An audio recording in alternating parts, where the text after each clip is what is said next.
C'est bon. Zouf Laoun, Sophie Swan, bienvenue. Donc, ce qui est installé dans la conférence là, Atelier Diwan, RDR Montréal, vous regardez la biographie de Sugar, c'est qu'il y a des réseaux sociaux, les réseaux qui sont la Kawash, donc il y a Mohand, Oulhaj, Saadin, Afara, c'est des nationalités.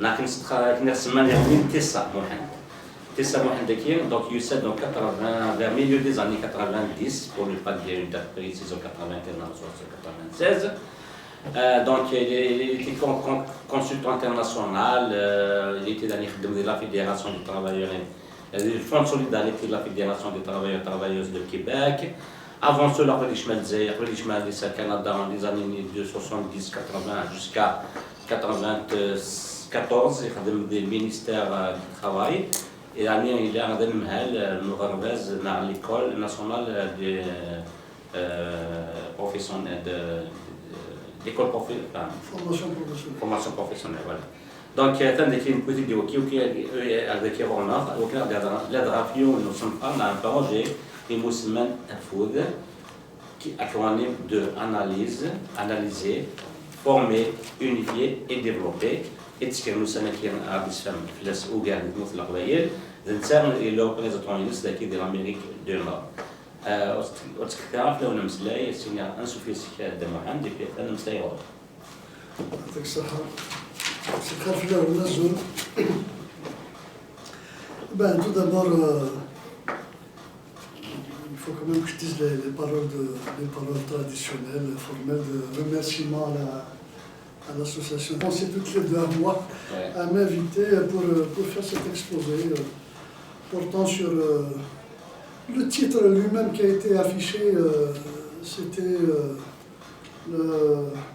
le rôle de l'économie solidaire et sociale en relation avec le développement local de la Kabylie et plus largement encore d'autres régions de l'Algérie bien sûr. Et pour situer un petit peu le rôle, la définition d'abord de cette fondation, son rôle, ses objectifs. Et puis la façon aussi dont elle compte, on compte la mettre en application, la mettre en opération. Voilà. Je dois également remercier Rachid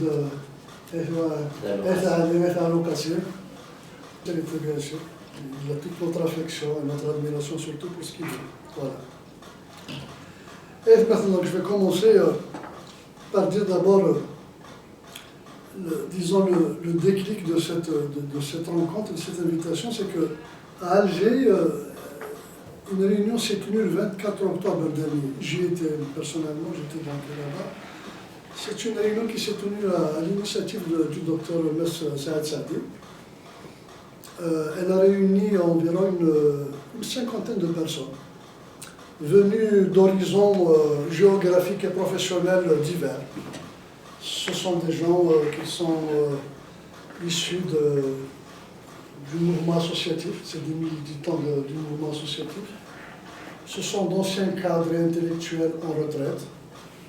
Ce sont des responsables de petites et moyennes entreprises. Ce sont des personnes aussi issues du monde universitaire, des chercheurs universitaires. Donc il y a tout un éventail qui est représentatif un petit peu de la société algérienne qui était là donc invités.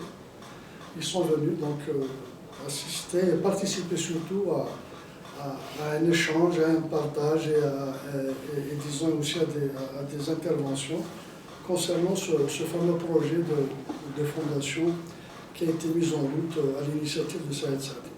Je dois dire 2 choses importantes. C'est d'abord une initiative qui a été prise, c'est une initiative qui est absolument transpartisane. Elle est transpartisane puisque dans le groupe même des personnes qui ont participé à cette rencontre, il y avait donc, je disais, des gens venant d'horizons professionnels divers, mais aussi de convictions diverses également. Ce sont des gens qui ont des convictions, des opinions politiques qui sont tout à fait différentes les unes des autres. Donc, il y avait d'anciens du FFS, d'anciens du RCD, des gens qui étaient, si vous voulez, qui militaient ailleurs. Et donc, ils sont venus parce qu'ils étaient intéressés par les objectifs de cette entité qui va être créée. Deuxièmement, c'est transpartisan et c'est aussi soustrait totalement de toute connotation d'une sphère politique ou idéologique particulière. Parce que comme nous le verrons tout à l'heure, il s'agit bien d'une institution, d'une organisation qui sera sur le terrain et qui est directement branchée sur les réalités sociales et économiques de la Kabylie. Voilà. Donc ça a donné beaucoup plus de poids et de légitimité finalement au projet qui a été exposé au cours de cette rencontre. Il y avait Maître Alain Abdoumar qui était là également, à 95 ans, bon pied, bon oeil. Il était également là, passionné et tout à fait embarqué dans ce projet-là. Il avait honoré vraiment de sa présence. Et puis bien évidemment des gens qui sont venus de pas mal de régions du pays. Ils sont venus de Béjaïa, de Véret, de Jijel, de Batna, de Cherchel. Donc c'était véritablement un regroupement assez large et assez riche. Donc c'est un petit peu l'origine un petit peu de cette réunion. C'est une initiative, on peut la considérer comme le premier aboutissement d'une réflexion qui a été menée il y a environ, menée et partagée avec d'autres personnes il y a environ une année. Cette réflexion, elle partait d'une analyse serrée de la réalité socio-économique de la Kabylie. Et vous savez très bien que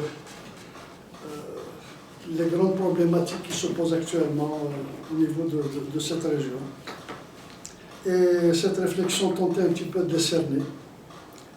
Et cette réflexion débouchait sur l'esquisse des contours d'une approche et d'une stratégie d'action qui sera développée au cours de cet exposé.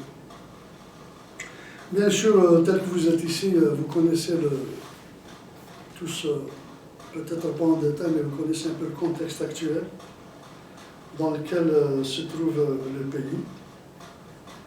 Cela, bien évidemment, est rapporté quotidiennement par les médias, par les journaux, des contributions, des articles, par des chercheurs, bien évidemment, qui tous, bien évidemment, se relaient et s'entendent pour dire que le pays traverse vraiment une période très, très difficile.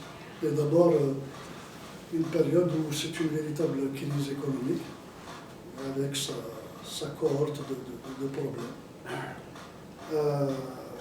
C'est une crise économique, si je peux l'illustrer comme ça brièvement, vous savez tous, elle est caractérisée par une série de chutes.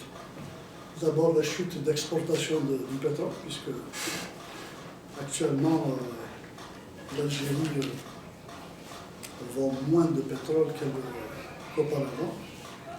Une chute de la production de pétrole, parce que l'Algérie ne produit pas suffisamment de pétrole, comme elle le produisait avant, pour des raisons qui tiennent à la fois peut-être à l'insuffisance de la prospection, l'insuffisance, on n'arrive pas à trouver suffisamment de pétrole, et peut-être que techniquement également, il y a peut-être la difficulté à le faire.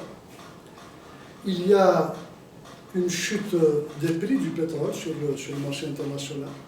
C'est l'une des raisons principales qui a déclenché un peu cette crise aussi. Les rentrées provenant de l'exportation des hydrocarbures sont tombées pratiquement en 2/3. Et bien évidemment, une baisse de la valeur du dinar. Une baisse déguisée, c'est une dévaluation qui ne dit pas son nom. Et tout cela fait que, sur le plan des conséquences sur la société sont absolument... elles sont très dures, parce que le pouvoir d'achat des citoyens chute, les prix des denrées de première nécessité augmentent. Quand je dis première nécessité, c'est-à-dire c'est le repas de la famille moyenne du pays. C'est les légumes secs, c'est la semoule, la viande. La viande, ce n'est pas un produit de large consommation, mais disons les viandes blanches, les œufs. Ça, vous le savez, on le dit quotidiennement dans les journaux. Et tout ça fait que finalement, la vie quotidienne au niveau des ménages est une vie très difficile. Je n'ai pas parlé de gaz parce que là aussi, c'est une chute aussi de ventes, en raison notamment de la présence d'une concurrence très très dure de la Russie et du Qatar, qui sont de très gros producteurs de gaz. Tout ça, finalement, un petit peu participe de la difficulté que le pays est en train de vivre. Alors, je parlais des ménages, je parle aussi des entreprises. Le choc aussi se répercute sur les entreprises. Les entreprises ont maintenant des carnets de commandes beaucoup moins fournis. Ce sont généralement le budget de l'État, c'était les pouvoirs publics qui sont le gros pourvoyeur d'offres de services. Et ces entreprises ont des difficultés maintenant à pouvoir trouver des marchés. Et ça se manifeste bien sûr par des mises à l'arrêt d'une bonne partie des collectifs de travailleurs. De grandes entreprises aussi sont en difficulté. Vous voyez ce qui se passe à Hadjar avec 7000 travailleurs, la SNVI à Alger. Je ne parle pas des entreprises comme Kabylie qui, depuis déjà fort longtemps, ont pratiquement baissé le rideau. On en discutera tout à l'heure si vous voulez. Bref, c'est une situation assez préoccupante. Assez préoccupante parce que la société algérienne a vécu depuis maintenant une quinzaine d'années dans des conditions de relative aisance. Disons pas d'aisance, mais disons de relative commodité. Pour l'immense majorité de la population. Pourquoi? Parce que tout simplement, depuis les années 2000, il y a eu une embellie financière qui est reliée au prix du pétrole, du baril qui a véritablement percé le plafond. Et pendant une quinzaine d'années, effectivement, la société a vécu, j'allais dire pour ne pas être trop sévère, un petit peu au-dessus de ses moyens, sans qu'en contrepartie, il puisse y avoir une productivité individuelle et collective qui soit de nature peut-être à créer de la croissance en dehors disons, de l'exportation de la production pétrolière. Donc ça, c'est quand même assez critique parce que le choc est brutal. Le réveil est assez brutal dans la mesure où c'est comme si on avait à sévrer quelqu'un qui est habitué à une alimentation et puis tout d'un coup on tombe là-dessus. Le problème va se poser crûment dans les mois et les années à venir. Et ça, je ne parle bien évidemment que sur le plan strictement économique et social. Je n'aborde pas les répercussions, le retentissement que peut avoir cette situation sur les équilibres sociopolitiques du pays. On se contentera strictement à ce champ d'études, qui est un petit peu rébarbatif peut-être, mais ce n'est pas mauvais de connaître, disons, un petit peu les raisons qui font que le pays va mal, et s'il n'y a pas, disons, des initiatives pour réagir, cela risque effectivement d'aboutir à des basculements sociopolitiques qui peuvent être parfois tragiques. Parce que l'histoire nous apprend que lorsque on avance dans des situations de crise, de restrictions très fortes, sur fond de colère, d'indignation et même d'injustice, on peut effectivement s'attendre à ce qu'il y ait un basculement. Des basculements qui peuvent être des bouleversements parfois qui entraînent, qui ne sont pas de nature à conforter une stabilité de la société. Voilà, donc si vous voulez un peu brièvement tracer le tableau général économique. Ce tableau de la situation, bien évidemment, il est identique pour la Kabylie. Mais ces effets se font ressentir d'une façon encore plus nette. Pour plusieurs raisons. Cette région, bien évidemment, vous la connaissez tous, et d'abord sur le plan de sa géographie économique. La Kabylie est très populaire. Il y a même une démographie qui est assez conséquente. Mais le terrain de la je viens de dire, le territoire sur lequel vit cette population, est un territoire qui ne se prête pas beaucoup à ce qu'on appellerait des cultures intensives. Ce sont généralement par l'exception de quelques vallées de la Soumane, du Sebaou, qui constituent un petit peu quelques plaines où on peut retrouver des cultures intensives. Généralement, ce sont des sols très pauvres, de formation calcaire et schisteuse qui ne nourrit pas son nom. La preuve en est, c'est que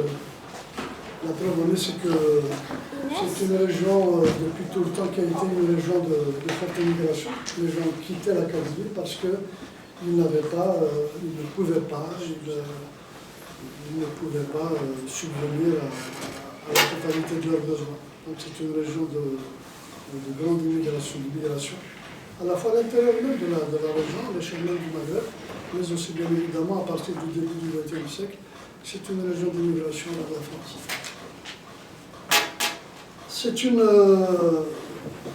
C'est une région également qui a connu un processus de désindustrialisation et de désinvestissement. C'est un processus qui n'a pas commencé hier. Vous vous rappelez tous, pour ceux d'entre vous qui étaient en tout cas à proximité d'un centre d'habitation important, notamment à Tizi Ouzou, à Azazga, à Drab el-Khda, était parsemé d'un certain nombre d'unités industrielles qui arrivaient quand même à occuper, à procurer de l'emploi pour quand même des milliers de travailleurs. Je pense notamment à l'ENEL d'Azazga, à l'ENIM de Tizi Ouzou, au complexe de Drab el-Khda. Et aussi de quelques unités de transformation au niveau de l'aide de Béjaïa, et même dans les contreforts certifiés. C'était effectivement des unités bien évidemment étatiques, c'était des sociétés nationales qui fonctionnaient vaille que vaille et qui ont donné relativement des emplois à une bonne partie de la population. Mais à partir des années 80, on a assisté effectivement à un phénomène d'étouffement de cette bulle industrielle qui était importante dans ses projections, parce qu'avoir une grande entreprise étatique à Oued-Aïssi et l'Emien par exemple, signifie également qu'aux alentours de cette entreprise pouvait se développer tout un tissu de petites et moyennes entreprises et qui pouvaient donc créer à la fois des emplois directs dans des structures permanentes, des emplois durables dans des petites entreprises de sous-traitance, mais aussi de l'emploi indirect et qui pouvaient effectivement rayonner, se diffuser à travers toute la région. Ça n'a pas été le cas parce que ces grandes entreprises ont été dès le départ étouffées et là maintenant elles sont une sorte un petit peu de fantôme d'entreprise finalement. C'est fantomatique. Il y a pas de... Quand vous passez par Drab el-Khda, vous voyez sur votre gauche le fameux complexe textile qui était la fierté de la région qui est à l'état d'abandon. C'est cette véritable cimetière industriel. On parle de zone industrielle, on en parlera tout à l'heure, mais ce sont de véritables cimetières industriels et qui rappellent vaguement, si vous voulez, un passé où ces régions-là avaient l'espoir et avaient la satisfaction de pouvoir travailler.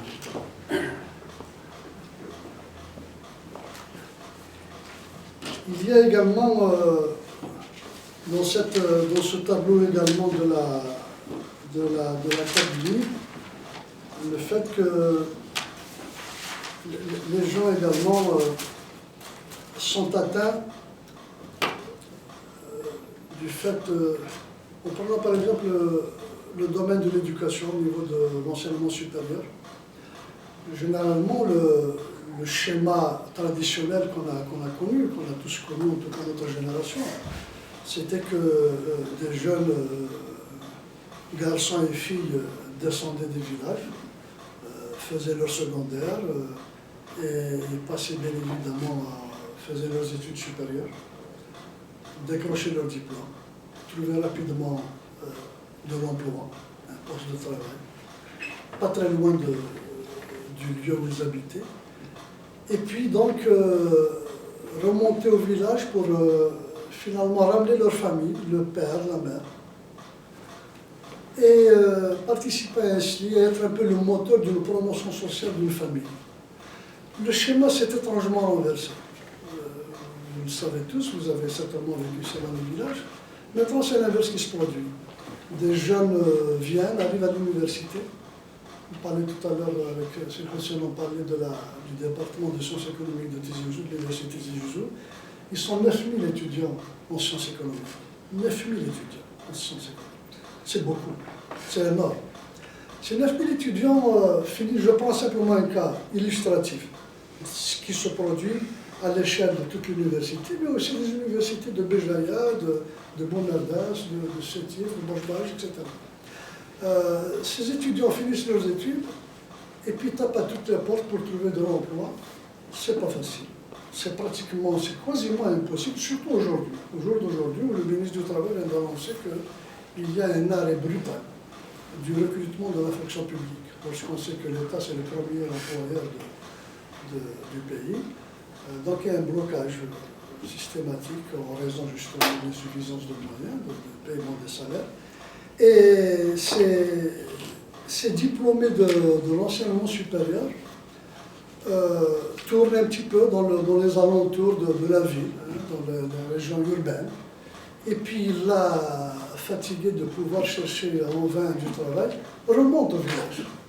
Pas pour amener leurs parents, pour leur faire goûter, si vous voulez, au charme et à la satisfaction d'une vie urbaine, citadine, parce qu'il y a un nouveau logement, parce que les conditions de vie changent. Mais ils remontent au village pour rester avec eux, parce qu'il n'a pas augmenté. Donc il redevient l'enfant qu'il était 20 ans auparavant, c'est-à-dire à la charge de ses parents. Si ses parents ont la chance de pouvoir également avoir quelques rentrées, quelques revenus, peut-être d'une pension de migration, d'une petite pension que le père a eu, disons, comme ancien fonctionnaire de l'État, etc. Donc c'est cette situation également qui crée toutes les conditions sur un fond d'insatisfaction générale. Ça peut créer également les conditions d'une réelle crise sociale qui peut déboucher également sur des situations incontrôlables. Voilà. Donc c'est ça le climat et la situation générale de la Kabylie.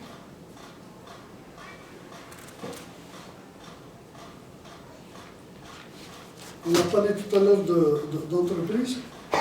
Je vais peut-être un peu insister là-dessus, s'agissant de la région. L'entreprise, la petite et moyenne entreprise en Kabylie.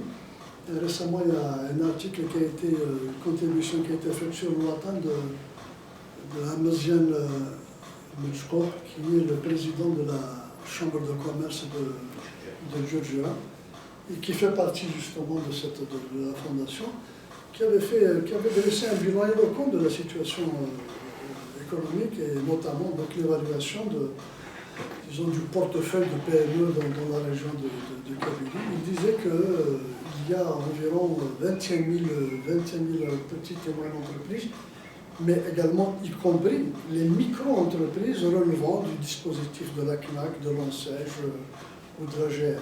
Donc il y a même des petites entreprises individuelles qui sont comprises dans ce potentiel de PME.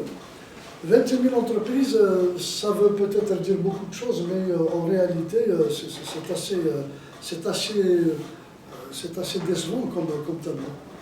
Lui-même disait que, d'abord en termes de création d'entreprises, la Kabylie vient véritablement en queue de peloton de la création de PME et PMI en Algérie.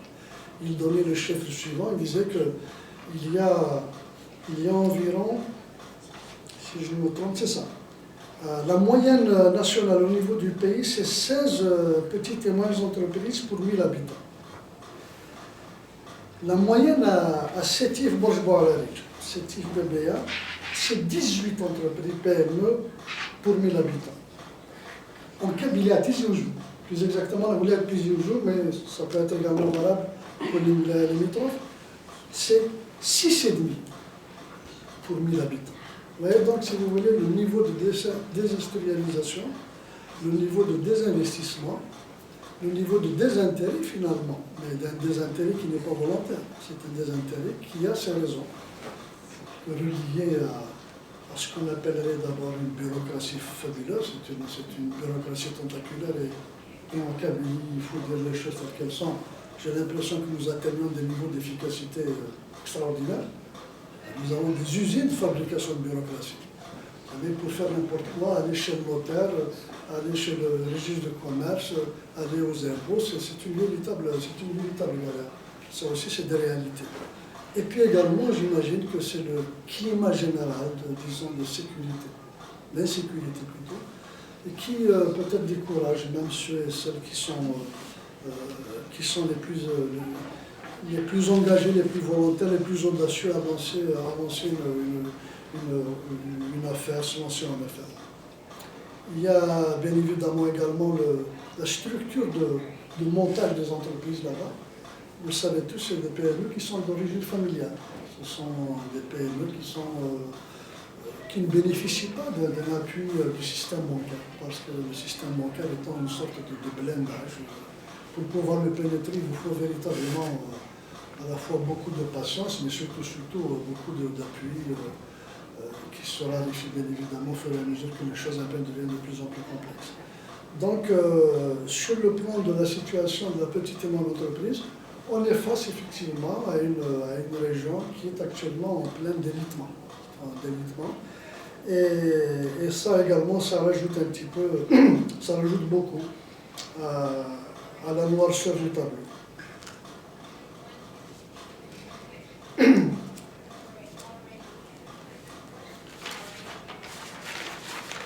C'est un petit peu donc en réaction à cette situation qu'est née cette idée de créer une fondation, de créer une association. Saad Saadi, donc je vous le disais tout à l'heure, a essayé donc de se dire, bon, face à cette situation, est-ce qu'il n'est pas, et face également à l'absence aussi d'alternatives politiques au niveau étatique, au niveau central, on ne voit pas d'alternative jusqu'à présent. On peut brièvement parler de la situation politique du pays, vous la suivez quotidiennement dans les journaux, à la télévision. On n'est pas à la veille d'une amélioration du système. Les gens sont dans une situation de lassitude, une situation de désenchantement total. Et cette alternative démocratique, elle est pour le moment très hypothétique. Donc c'est pour cela qu'on s'oriente beaucoup plus vers des trajectoires, des démarches qui vont dans le sens d'une intervention directement sur le terrain. Disons donc, on va créer une espèce d'association qui va peut-être développer, essayer de soulager l'état de détresse dans lequel se trouve la Kabylie, en favorisant des activités productives, mais à partir d'une forme d'organisation sociale qui soit un petit peu en relation avec les traditions de la région. Donc un petit peu c'est ce qu'on dit, c'est ce qu'on appellerait cette fameuse économie solidaire. C'est une économie, l'économie solidaire, quand on veut un petit peu la définir, on peut la définir par la négative, c'est un peu tout ce qui ne relève pas de l'État. Ce ne sont pas les grandes entreprises étatiques, donc, parce que l'État n'a pas tellement intérêt ni de volonté de développer cela.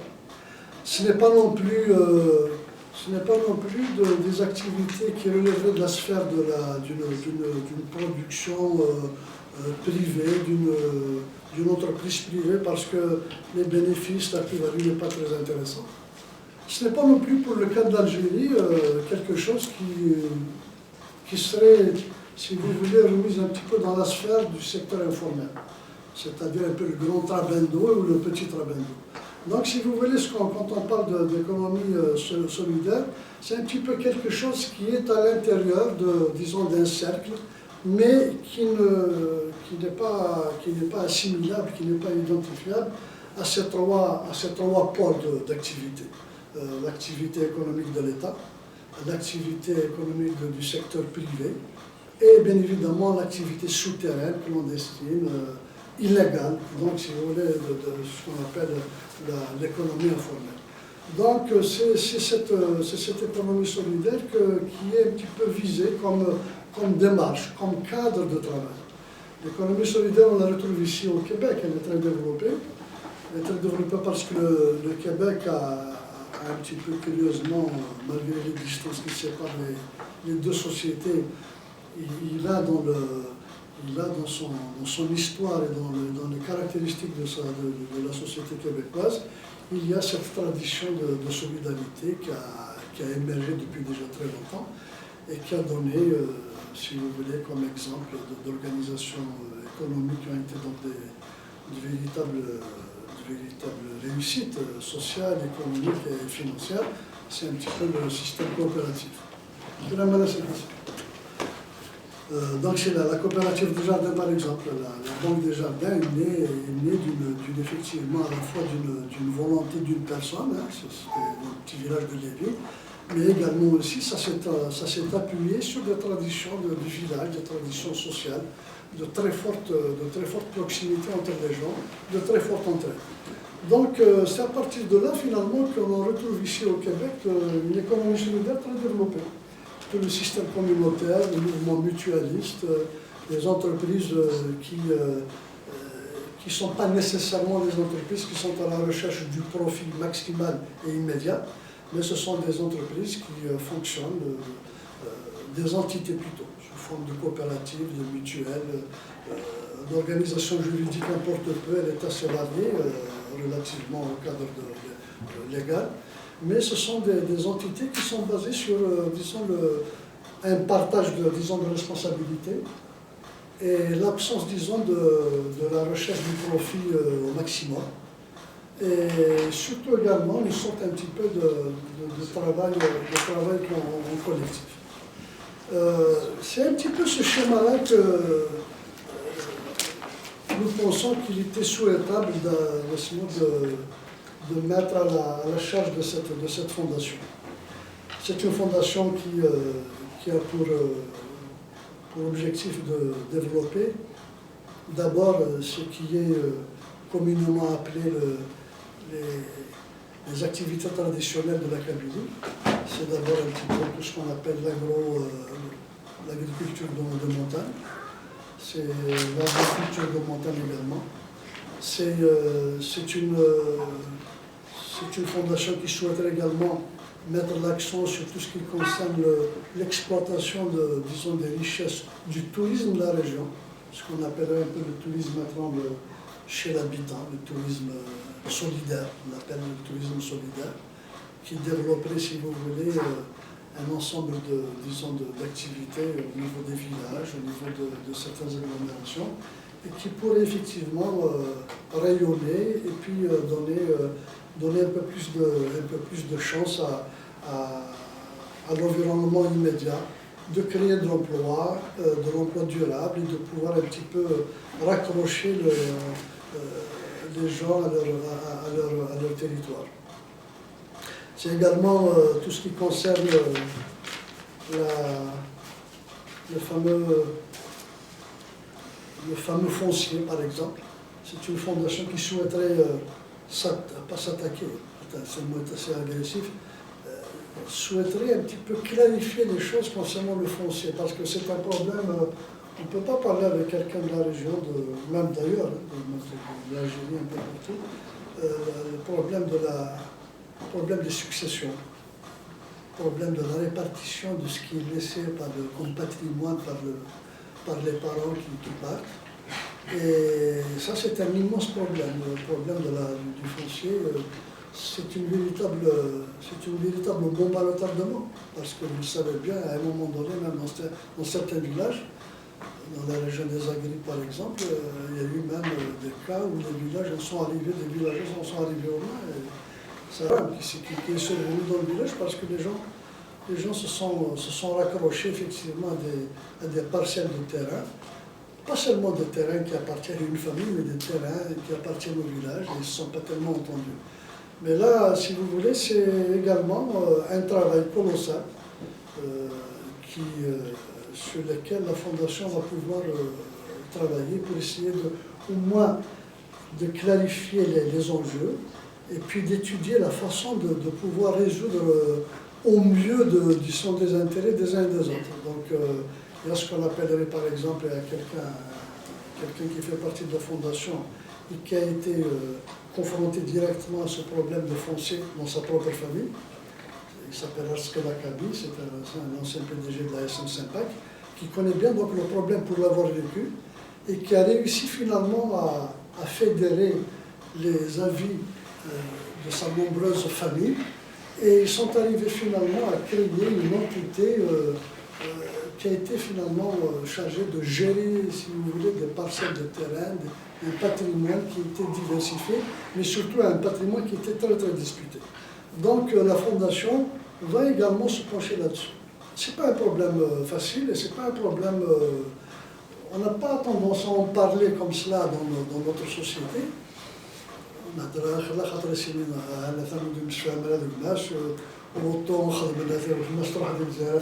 Elle réclame son Dieu d'un inextricable imbroglio de problèmes d'ordre juridique, de tradition, d'histoire, d'enjeux financiers, etc.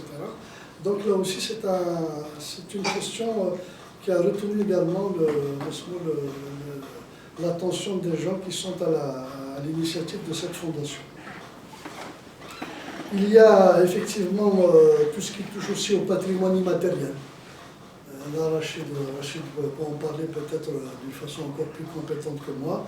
C'est tout le patrimoine, disons, immatériel, tant dans la littérature, dans les traditions scripturales, dans les chants, dans la musique, qui vont également faire l'objet certainement aussi d'une organisation qui pourrait permettre un petit peu l'éclosion d'entités, d'activités toujours à la fois qui restent fidèles à la tradition de la Kabylie, mais aussi qui sont également branchés directement sur l'économie moderne, de s'organiser pour créer des maisons d'édition, monter des laboratoires de cinéma, monter diverses activités un peu qui rentrent un petit peu dans ce schéma de ce qu'on appelle le patrimoine immatériel. Il y a également ce qu'on appellerait aussi l'environnement d'une façon générale. Ça, c'est quelque chose qui est très perceptible et sur lequel tout un chacun a apporté sa contribution, ses idées, ses suggestions. C'est tout ce qui concerne le cadre de vie des villages en Kabylie.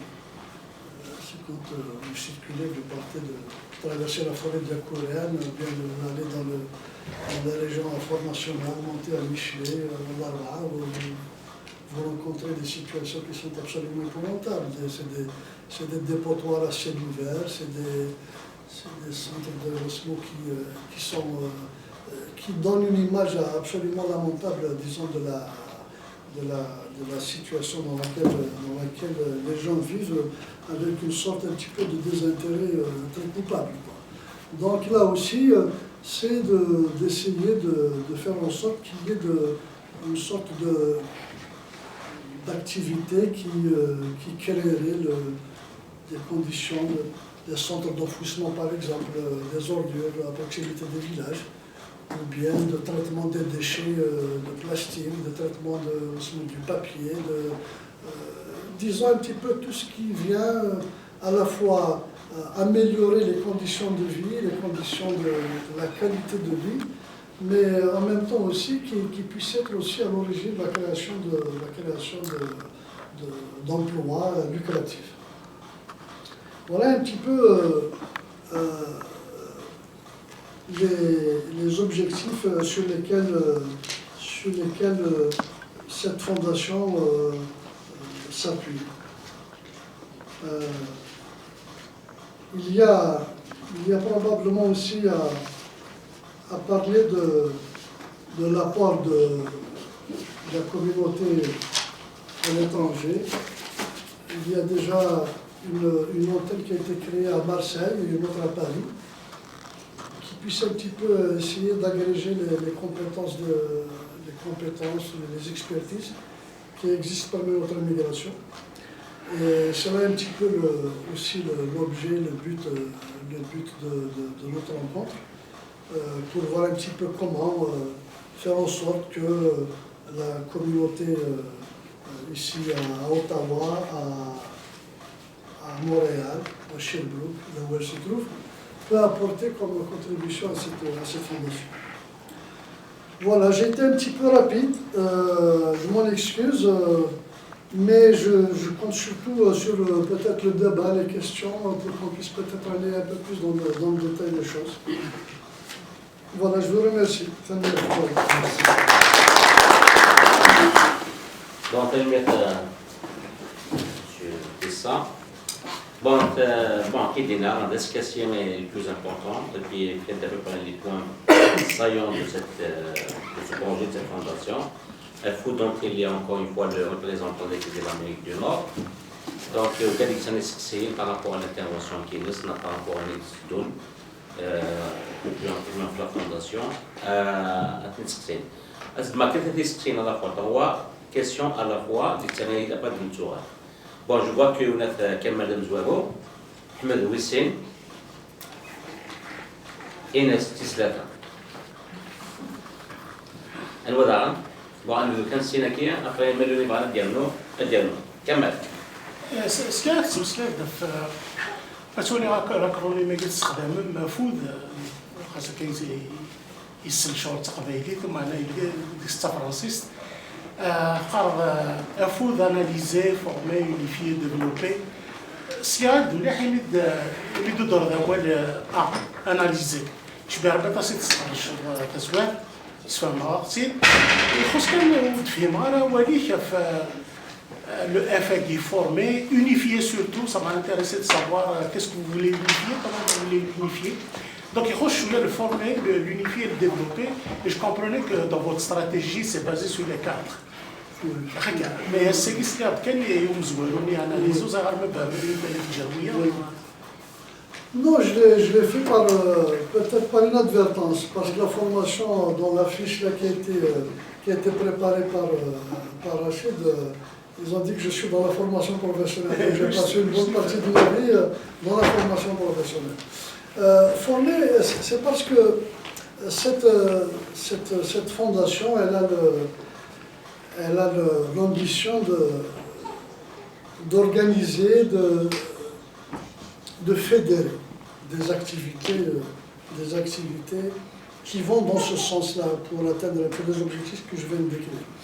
Mais pour lancer ce genre d'activité, la dimension, la fonction formation, elle est placée aux premières lignes des priorités de la Fondation. C'est vrai, et vous avez bien fait de soulever cette question-là.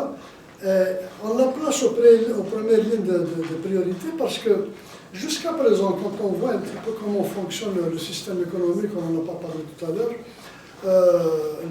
le système des entreprises, le système de création des entreprises. Bien sûr, nous avons l'avantage, on est ici au Canada, de faire un va-et-vient intellectuel. On peut faire l'abstraction très rapidement de ce qu'on évoque quand il s'agit d'Algérie, mais on revient toujours ici.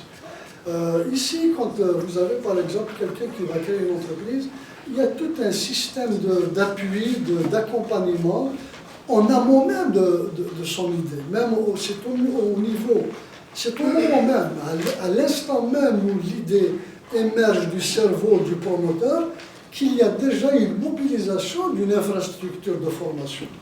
infrastructure, je veux dire par là, d'une infrastructure intellectuelle, et sans dire, bien évidemment, il y a un cadre organisé, des appuis financiers, etc.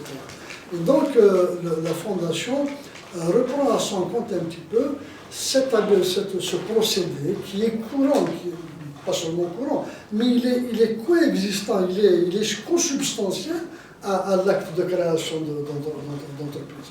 On ne peut pas créer une entreprise et qu'à côté on ne développerait pas justement un système d'appui pour accompagner le promoteur.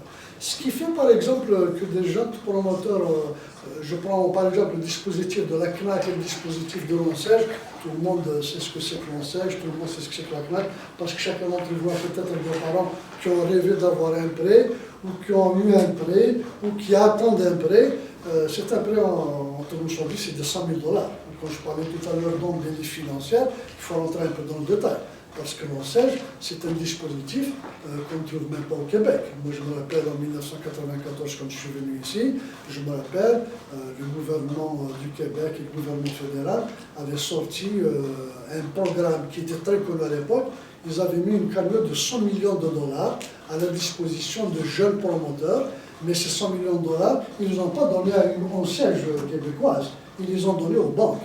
Et les banques, ils ont dit, voilà, vous allez maintenant, voilà, vous avez un paquet d'argent, cet argent-là, vous allez le confier à des jeunes promoteurs, mais à des conditions draconiennes, d'encadrement, de contrôle, mais d'accompagnement aussi. Donc, si vous voulez, quand on parle de l'ONSEJ, des activités créatrices d'emploi, des petites micro-entreprises qui ont été créées sous le dispositif ONSEJ et CNAC, et en GEM, ce sont des dispositifs qui n'ont pas été accompagnés par disons, des processus de formation, des processus de vulgarisation, des processus de perfectionnement des gens qui avaient le risque et l'audace et le courage de monter une petite entreprise après avoir fait un véritable parcours du combattant pour décrocher ce prêt auprès de l'ONSEJ. Il faut à peu près un minimum de 3 années entre le moment, un petit peu comme l'immigration. Vous faites déposer, mais à la différence près que dans l'immigration, vous faites votre demande et puis vous restez, vous attendez, vous ne faites rien. Mais quelqu'un qui demande un prêt à l'ONSEJ, c'est un véritable labyrinthe. Il s'épuise, il vieillit pratiquement d'une dizaine d'années au moment où on lui donne disons, le satisfecit, on lui donne l'autorisation de lancer son entreprise. Mais c'est à ce moment-là, finalement, que commence le véritable problème, parce qu'il n'a pas de connaissances professionnelles précises. Il n'y a pas de connaissances pratiques. C'est-à-dire connaître, par exemple, des rudiments de gestion comptable, commerciale, comment monter son petit marketing, comment faire son petit laïus quand il ira voir le commissaire au compte, par exemple, pour présenter ces documents aux impôts. Tout ça, les gens ne les connaissent pas. Comment gérer un petit personnel, 5 ou 6 personnes. Donc, si vous voulez, la formation telle qu'elle est pensée par la foule, c'est de faire en sorte que toute activité située dans ces domaines que je viens de citer doit faire l'objet d'un accompagnement de formation pour que les personnes aillent beaucoup plus rapidement au but qu'ils visent, c'est-à-dire de rentrer de plein pied dans la sphère de production, et puis bien évidemment pour pouvoir un petit peu se retrouver. Il y a à la fois une auto-prise en charge, mais c'est une auto-prise en charge qui ne peut être possible que si en amont on l'accompagne par un processus de formation. Maintenant, pour unifier, à fou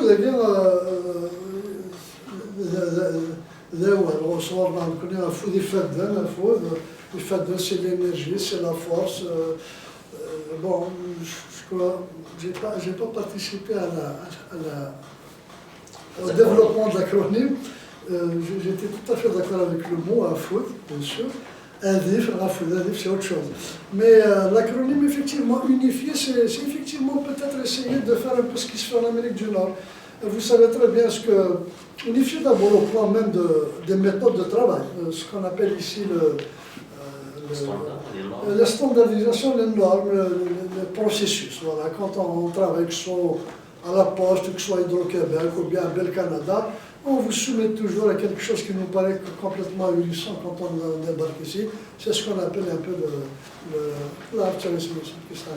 les procédures.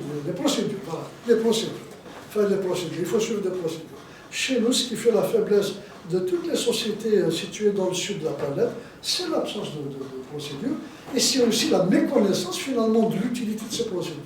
Vous avez par exemple chez la mairie de Boudjiva, vous allez voir quelqu'un, c'est là de la carte grise, qu'est-ce qu'il faut que je fasse. Il va vous dire lui-même les papiers qu'il faut, on se met deux têtes. D'abord, c'est deux têtes, il va vous dire ça deux têtes. Vous allez à la mairie de Azouz, vous allez trouver quelqu'un à côté qui dit non, non, c'est pas ça. C'est un papier de plus, ou un papier de moins, ou une démarche de plus, ou une démarche de moins. Donc, si vous voulez, même la loi, la réglementation est interprétée en autant de manières qu'il y a d'individus qui travaillent dans les services de l'État ou bien par ailleurs. Donc, si vous voulez, ce qui fait la force d'un État, la force d'une administration, c'est la standardisation, c'est l'unification, c'est l'harmonie, c'est aussi le fait d'une discipline qui est donnée à tout un chacun par le biais de la formation. Par le biais de la formation. Vous ne pouvez pas, par exemple, trouver... Ce sont des petits exemples que je cite, que vous connaissez tous. On le fait simplement comme rappel. Vous allez dans n'importe quelle administration, ou même administration ou ailleurs, pour vous faire servir. Et vous pouvez trouver la personne le préposée au service que vous avez droit d'attendre de lui, faire 3 ou 4 choses en même temps. Voilà. Alors la personne, à la poste par exemple, elle vous remplit, elle vous donne le mandat, elle vous vend le timbre tout en parlant avec quelqu'un, tout en prenant un café, tout en répondant au téléphone. Ça, c'est quelque chose d'ahurissant. Vous ne pouvez pas trouver ça ici. Ça, ici, on trouve ça tout à fait naturel. Quand vous entrez, par exemple, à Hydro-Québec ou à Poste Canada, que vous puissiez trouver quelqu'un qui s'occupe de vous, uniquement de vous, à l'exclusion de toute autre chose. Il oublie tout. Même si son enfant est malade, même s'il a des problèmes, il est là, il doit vous vendre un timbre, il est concentré pendant la seconde ou les minutes qu'il a à faire avec vous, il est totalement concentré face à vous. Et ça, c'est ce qui fait la puissance de ces États-là. Ça, nous ne l'avons pas non plus. Voilà la standardisation. Et ça, on perd beaucoup de temps. Il y a des pertes effroyables en termes de temps, en termes de santé nerveuse, en termes d'énergie, en termes d'insatisfaction et en termes, bien évidemment, d'indice de développement de la société. Voilà. Si j'ai répondu un petit peu à votre question, ça, c'est d'unifier et de réformer. Voilà. En fait, ça va dans le sens du développement. Vous avez répondu. Oui. Par exemple, moi, qui suis-je pour dire moi? Mais, moi, j'ai été désigné, Rachid représentant de foot, c'est un peu un bien grand mot, comme si c'était une ambassade. Disons, Saad m'a demandé de voir un petit peu comment on peut sensibiliser notre communauté pour voir un peu agréger des intérêts, des volontés individuelles qui viennent un petit peu embarquer avec nous. C'est un problème d'ordre strictement socio-économique, donc ça peut être un dénominateur commun. Ça ne peut pas partager les Algériens, ça ne peut pas partager en tout cas le Khabaï. Je connais des personnes qui vivent dans des agglomérations chargées de la récupération des eaux pluviales. Vous allez me dire que c'est presque risible. C'est un cas très important dans un pays qui est un pays situé dans une partie de la planète. L'Algérie, c'est un pays semi-désertique, qu'on le veuille ou non. Les géographes, les géologues, les climatologues nous situent dans une aire qu'on appelle la région semi-désertique. C'est-à-dire qu'il n'y a pas d'eau, pas beaucoup d'eau, pas partout. Donc on est confronté à ce problème-là, on est confronté à cette difficulté. Et il y a partout ailleurs dans le monde, que ce soit dans le nord ou ailleurs, il y a ces techniques, ces procédés traditionnels de récupération d'eau de pluie. Et moi je suis rentré parce que je ne connaissais pas du tout cette problématique. Je suis d'Ousfoun, donc c'est une métropole par rapport aux autres villages. L'électricité, on n'est pas confronté à ça. Quand il y a du Four, en plus que ça emporte effectivement une bonne partie de la terre, ça s'évapore et ça se perd. il y a effectivement des procédés qui peuvent faire en sorte de récupérer une très bonne partie de la quantité d'eau qui tombe, en tout cas au-dessus de la surface que vous habitez. Et c'est des quantités extraordinaires. Moi, j'ai vu, je vous donne l'exemple de Saïd Saïd. Tout simplement, il est au Zagreb, c'est une montagne, vous la connaissez, et bien lui, il a fait un système de récupération d'air. C'est quelqu'un qui est venu le voir. C'était quelqu'un qui était âgé, qui a été en France, il a un petit peu travaillé un petit peu là-bas, puis il s'est un petit peu perfectionné.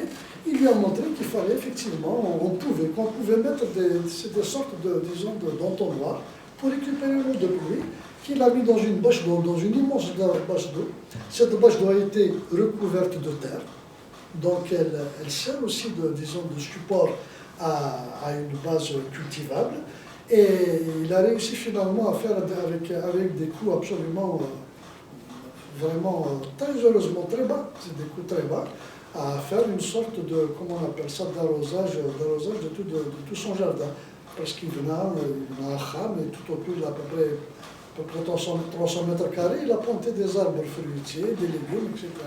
Il n'a pas acheté ni de tomates, ni de poivrons, ni de légumes, ni de salade. Il m'en a même donné, il en donne à ses voisins, etc. Grâce à l'eau qui a été stockée et qui peut boire avec un surpresseur. Donc, si vous voulez, c'est ce genre un petit peu d'activités, de procédés qui peuvent être magnifiquement étendus à l'échelle d'un village, pour peu que 2 ou 3 personnes en fassent. Et maintenant, quand les gens du village vont attaquer, eh bien, venant déjà, les bâches d'eau, ils ont ramené des tuyaux, ça coûte pas cher. Ils ont fait ça avec des trucs un peu avec les gouttières. Les gouttières et tout, sur le modèle, voilà. Donc, l'essentiel, c'est de créer un intérêt, cristalliser un intérêt auprès de 3, 4, 5 individualités dans un village, les intéresser, les former et donner la possibilité à ce moment-là, à ce petit projet de prendre naissance, de le montrer aux gens, hein, aux voisins, aux parents, et puis finalement de travailler par l'exemple. C'est par l'exemple, un exemple très concret. C'est dans ce sens-là que, par exemple, Rachid est très au courant de ce qui s'est fait à Zouboulia, par exemple, à Egersafan. Ce sont des femmes, à Egersafan, qui a été désigné comme le village le plus propre de la Kabylie pour 2015. La dernière fois, Zouboulia, c'était en 2014, ça a été la volonté de 2 femmes.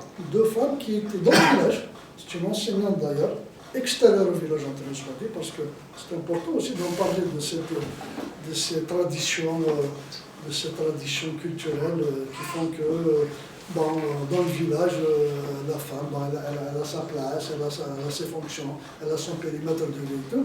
Mais il a fallu que ce soit une enseignante qui est venue d'un autre village, qui était là-bas, qui a eu l'idée de mobiliser les enfants et les proches, les femmes qu'elle connaissait, pour faire, comment on appelle ça, un tri des déchets. Et ça a commencé comme ça. Et maintenant, le village est devenu un véritable lieu de pèlerinage pour les gens. Ils vont le voir, ils sont en train de filmer.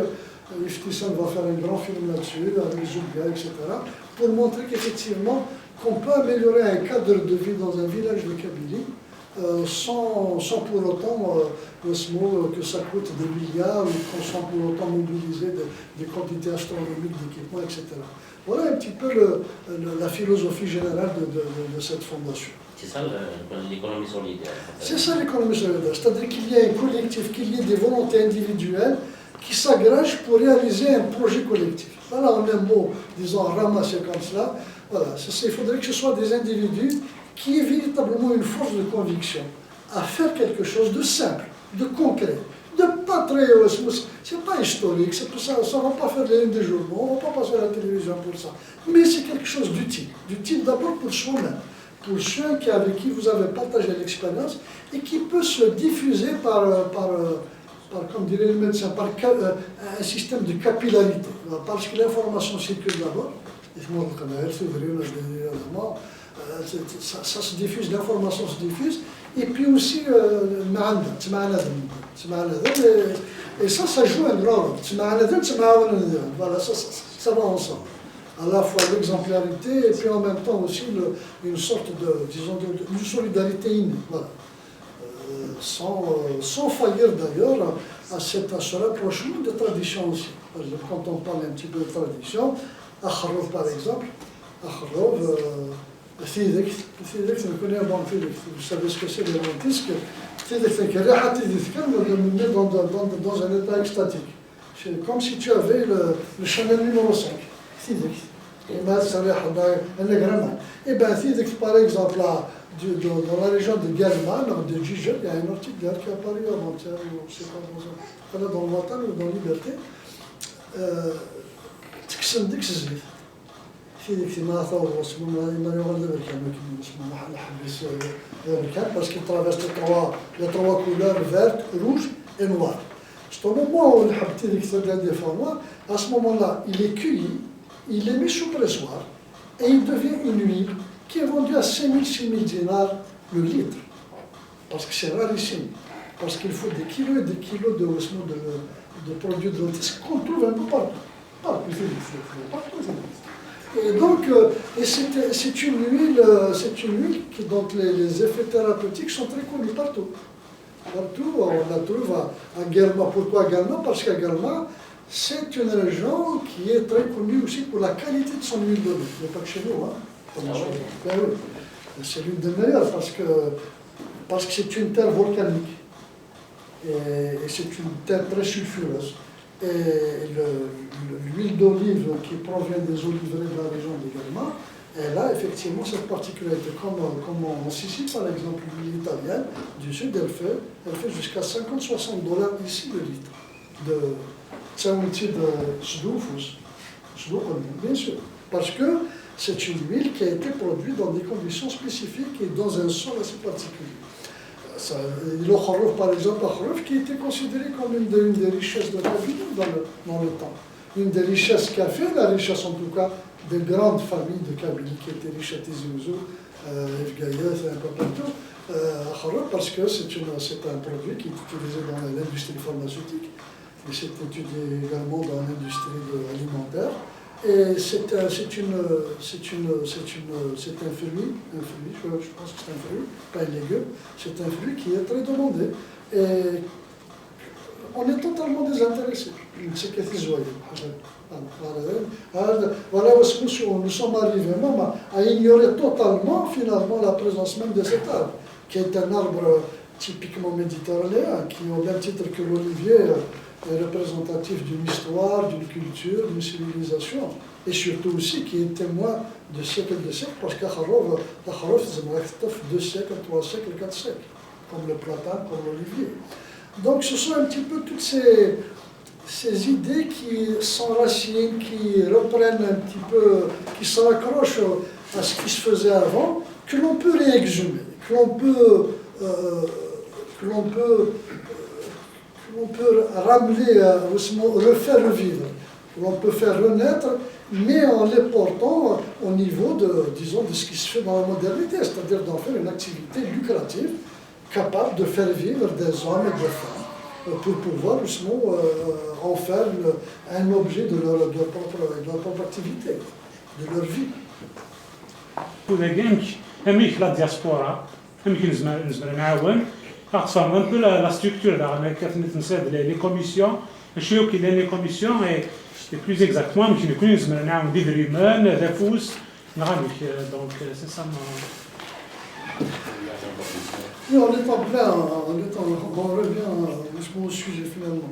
Il y a eu 7 commissions qui ont été créées à la suite de cette rencontre. Chacune des commissions doit faire un rapport d'ici le 9 janvier 2016. Le 9 janvier 2016, il y a une réunion qui va regrouper les mêmes personnes pour faire un premier état des propositions qui sont faites, des propositions d'action. C'est-à-dire sur un horizon de temps de 6 à 8 mois. C'est-à-dire qu'il faudrait que les premières actions commencent déjà à être enclenchées. Il y a cette commission. La première commission, c'est la récupération des eaux de pluie. La commission environnement, PME, PMI, environnement. La commission foncier, le foncier. La commission des statuts, parce que les statuts de la fondation n'ont pas été encore faits, parce qu'il faut passer par une administration et tout, parce que la fondation et l'association, ce sont deux catégories juridiques différentes. Donc il a fallu ramener deux professeurs d'université à l'école nationale d'administration pour essayer de faire en sorte que nous puissions appeler cette entité, on l'appelle fondation, mais dans ces statuts, c'est des statuts qui l'assimilent à une association, ces statuts juridiques. Mais ça, c'est un problème, c'est une cuisine juridique. Donc, mais ça a son importance, donc il faudrait qu'elle travaille là-dessus. La commission patrimoine immatériel, ça c'est M. Bourkoum Smaïl, maire de Boudjima, qui la préside. La commission guide des statuts, c'est M. Saadi Hadibi. La commission foncière, c'est la Kabi Saadi Niftissan. La commission PME, c'est Amzen Mouchkour. La commission récupération des pluies, c'est moi-même. La commission patrimoine immatériel, c'est Bourkoum Smaïl, maire de Boudjima, je l'ai dit. Commission des produits du terroir, c'est le maire de Tizi Rachid, pour son nom. La commission tourisme solidaire, c'est Mahou Ouamar. Le tourisme solidaire, c'est la dernière commission. Donc, il y a ces 7 commissions vont produire chacune un rapport, mais un rapport très court, hein, ce n'est pas un rapport de 150 pages, un rapport de 5-6 pages dans lequel on dit, on pose la problématique, on évoque un petit peu l'intérêt que, etc. Et puis on énumère les propositions très pratiques qui peuvent déboucher sur des projets. Et puis on en fait une évaluation financière parce qu'il y a une commission qui va également chercher de l'argent auprès de villages, auprès de personnes, auprès de mécènes. Il y a des gens, mais c'est de l'argent qui n'appartient pas à l'État. C'est de l'argent des gens qui veulent apporter leur contribution dans ce truc. Et puis également, il y a des montages financiers qui peuvent être imaginés par la suite, on pourra en discuter. Qu'est-ce qui est attendu de notre communauté? Il est attendu des choses que moi-même je ne connais pas très bien, pour rien vous cacher. Moi je sais bien qu'on peut envisager par exemple le fait que quelqu'un il a une spécialité dans la collecte des eaux. Qui parlait d'une entreprise où il peut faire de la transformation de quelque chose qui se trouve sous terre, ou bien sur terre, la transformer pour en faire des produits exportables ou utilisables en Algérie. Ça, par exemple, quelqu'un qui a une compétence spécifique, une compétence technique spécifique, ça, il est bon à ce moment-là qu'il apporte sa contribution, soit par le biais, d'abord en faisant partie de la fondation, en disant je suis associé à cette fondation, je suis partie prenante de cette fondation et je suis acteur, actif dans cette fondation. Il apporte ça, je pense que c'est ça, une expertise individuelle et professionnelle. Deuxièmement, même peut-être formation. Il peut aider. Oui. Parce que c'est les promesses de guerre, mais c'est absolument. des formations des bien sûr, absolument. Des accompagnements, il peut faire ce qu'ils appellent un coaching, puis il accompagne des gens qui, dans un village, par exemple, il y a une carrière qui va se développer, eh bien, il peut leur donner un certain nombre d'indications, de formation, etc. Il y a aussi le fait qu'il y a des universitaires ici, des gens qui sont des chercheurs, des universitaires, qui peuvent venir donner des conférences pour donner un peu plus de visibilité à la fondation. Parce que la fondation, maintenant, elle est au stade de elle est dans sa phase de visibilité et de lisibilité. Il faut que les gens la lisent bien, il faut qu'ils la voient également. C'est le travail qu'on est en train de faire, je le fais maladroitement parce que je ne suis pas très habitué. Le thème lui-même, ça n'a pas été dans mes habitudes de présenter ces trucs-là parce que ça ne rentre pas dans mes compétences personnelles. Mais je veux vous dire par là qu'il y a un travail de diffusion de l'information, de promotion de ce projet-là, qui peut être fait par n'importe qui. C'est-à-dire quand la personne est entraînée, il peut être le porteur de ce projet, comme on dit ici, un porteur de ballon. Il peut porter le ballon. Troisièmement, il y a aussi ce qu'il est possible de faire, c'est de tracter des personnes, des Canadiens du Canada, des Québécois du Québec, qui peuvent apporter un plus. Moi, je connais des gens qui sont dans les universités ici, surtout dans l'environnement, dans l'écologie, dans l'économie solidaire. Ils sont très imaginatifs et ils aiment bien apporter un plus pour peu que vous leur payez leur billet d'avion, ils payent là-bas, accueillis dans le village, il peut faire une expérience, il peut faire une conférence, il peut suivre cela. Il peut également lui-même être un diffuseur du projet. Il peut être aussi un bon vendeur du projet ailleurs, c'est-à-dire dans son environnement, etc. Quatrièmement, qu'est-ce qu'on peut, sur les contributions financières, je pense qu'il faut être réaliste. Les contributions financières, on ne va pas les demander aux gens. On ne va pas les demander, je m'avance un peu trop peut-être. Mais je sais pertinemment qu'il ne faut pas trop voir trop ambitieux. Les contributions financières, il faut les trouver en Algérie. Il y a par contre, ce qu'il est possible de faire, c'est de pénétrer dans des organismes de coopération ou dans des associations qui existent ici, qui ont des capacités financières même limitées, que l'on peut solliciter pour apporter un complément de financement à la réalisation d'un projet. Je vous cite par exemple l'exemple de Touisa. C'est une association qui a été montée en Algérie dans les années 70. Et puis quelqu'un est parti en France, il a monté Touisa Marseille, PACA. C'est au niveau de Provence-Alpes-Côte d'Azur. Et bien lui, il ramène de l'argent de l'Union européenne. Parce qu'ils ont des différents budgets, $10 000 par là, $50 000 par là, etc. Donc ils canalisent ces appuis financiers et ils montent des projets du côté de Gouira, Tezmal, dans Michelet, etc. Ils font des projets, l'agriculture de compost, de petits projets assez limités. Ça aussi c'est possible, c'est-à-dire qu'il est possible de lever, de mobiliser des financements, pas de très grande envergure, mais des financements qui peuvent être très efficaces au niveau d'un village, au niveau d'un groupement de villages par exemple, pour réaliser un projet, je ne sais pas, d'enfouissement de déchets ou bien de plantation d'une olivière peut-être un peu plus importante, etc. etc. Je ne sais pas beaucoup, je ne peux pas clarifier cela, mais c'est possible en voyant ces 50. Mais j'attends beaucoup plus que tout un chacun puisse dire voilà en quoi on peut être utile. Vous avez une juridiction territoriale ou est-ce que c'est parler juste de... est-ce que vous parlez de la Kabylie seulement, à la fondation, ou juste de la Kabylie, ou est-ce que tout peut dire? Là, c'est une bonne question, je peux vous répondre directement. Dans les débats qu'on a eus à la rencontre du 24 octobre, là où il y a la cinquantaine de personnes, je disais que des gens sont venus d'un peu partout. Ils sont venus de Gardaïa, de Batran, de Chachel, mais curieusement, c'est des régions où on peut effectivement dire bon, il y a un intérêt pour ce qui se fait en Kabylie. Je crois que le point focal, le centre de réalisation de ces projets-là, d'abord et avant tout, c'est en Kabylie.